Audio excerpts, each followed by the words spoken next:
养多肉，浇水到反着来，少犯这3错，肉肉变成小胖子。大家好，这里是花花世界的频道。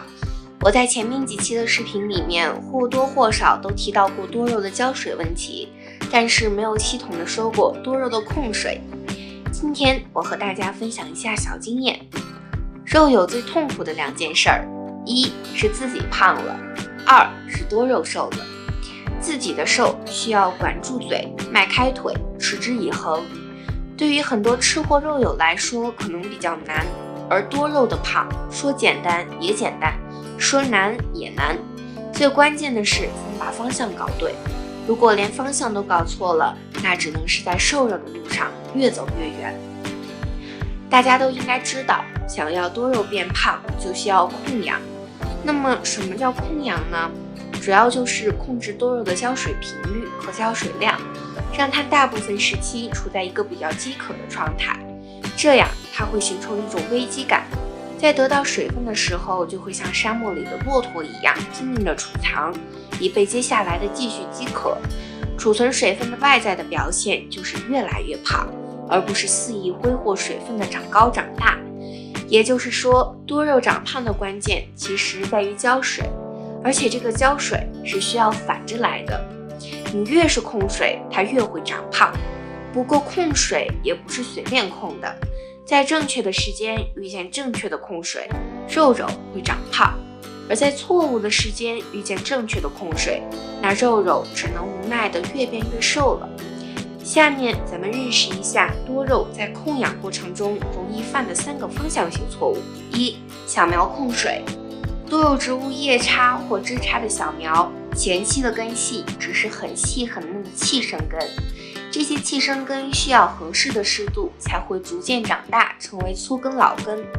如果此时就开始控水，失去了湿度的气生根会迅速的枯萎，轻则会不断重复发根、枯萎再发根的过程而停止生长，重则会因缺少水分枯死。所以小苗期的多肉植物不应该控水。小苗期的多肉最喜欢的是表面干燥而深处湿润的盆土，表面干燥可以有效地防止肉肉化水黑腐，深处干燥则利于根系成长。所以给小苗浇水不要等到干透再浇，要保持盆土合理的湿度。2. 长根期控水。在多肉植物上盆之后，度过了浮盆期，就会进入长根期。在配土、浇水和气候环境都配合的情况下，一般需要3个月左右的时间，根系才能完全长好。这3个月的时间需要合适的湿度来养根。如果此时控水，多肉植物很可能不但发不出新根，甚至老根都有可能缺水枯死。所以长根期的多肉植物也不应该控水。多肉植物经过休根和上盆，可能会有一些细微的小伤口无法及时愈合，所以刚上盆的多肉不能浇水，而是需要朝土上盆，保持盆土的湿度就可以。而等到上盆后5到7天左右，根系的伤口基本都已愈合，肉肉也基本适应了新的盆土环境，原来的潮土也已经干透。此时需要给肉肉浇1次透水，一来滋润老根，二来又发更多新根。此后的3个月以保持盆土潮湿为主，不要干透浇透。3. 成株期频繁浇水。在多肉植物上盆大半年之后，根系已经很发达，如果此时的温差、阳光都合适，但是肉肉就是不会变胖，那很有可能是浇水太频繁了。此时的多肉植物应该像文章开始说的那样控水，让肉肉有缺水的危机感。而如果浇水太频繁，肉肉缺少危机感，它会大肆挥霍这些水分来长高长大，而不是将它储存起胖。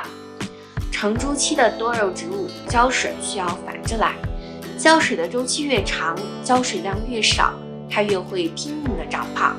当然控水也一定要有个限度，一般是看到肉肉最下面2层叶片有些变软发皱的时候，浇透水就可以了。在多肉植物的养护过程中，我们需要做的是消除误区，少犯以上的3个方向性错误。该保湿时保湿，该控氧时控氧，多肉才能健康成长，变成小胖子。感谢您的观看，本期视频就分享到这里，希望大家都能养出小胖子。关注我的频道，我会持续分享精彩内容给你。